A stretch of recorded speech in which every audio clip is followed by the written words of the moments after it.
Warning, hot take, but I'm calling it, this is a joke. Now, before we get into anything, I want to say this is not me advocating for any presidential candidate or any political party. This is just my personal opinion on this specific proposal, and also just a general observation about how politicians on either side of the aisle use propaganda like this to manipulate us for votes. Now, before we talk about why this plan doesn't work, let's just turn the tables back and figure out how we got into this situation in the first place. Oh, I know. It's because the same government that's making this proposal pumped $5 trillion worth of stimulus money into the economy over the last few years.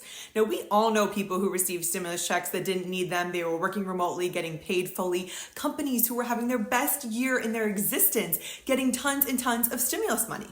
Well, what do people do with this money? Yeah, they're going to go out and they're going to spend it, which creates demand. Demand in a time where supply chains were broken, which creates inflation. That's why we are where we are. And how do you combat inflation? Well, then that's raising interest rates. So the government created the inflation problem, and now they're raising the interest rates, which is another problem for us.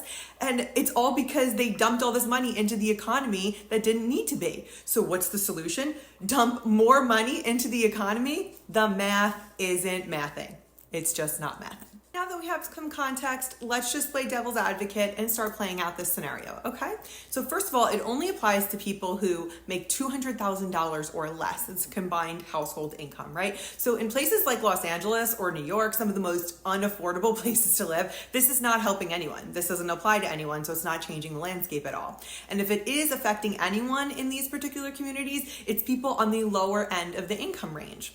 And I think it's actually going to negatively affect them because $10,000 is probably not going to convince a seller to go from a 2.5% mortgage to a 6.5% mortgage if they're lucky, okay? But it certainly will incentivize buyers that might have been sitting on the sidelines waiting for rates to go down. So now we already have more demand than we have supply, and we're going to increase demand and probably not increase supply. Once again, math ain't mathing.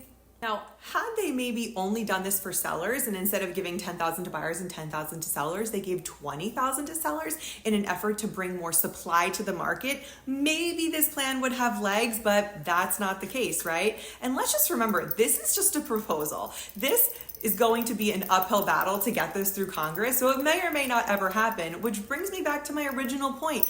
I don't think that this is necessarily something they thought they were going to implement. This is just propaganda to get your votes, okay? Because either our government thinks this is a good idea, which is scary to me that they can't see the points that I've just laid out for you, or two, they know it's not a good idea and they don't plan to implement it, but they're just using it to get votes. Which one do you think it is? Would love to hear everyone's thoughts in the comments. Please fire off. I'm not afraid of a little controversy. I love to hear other people's opinions. I welcome them.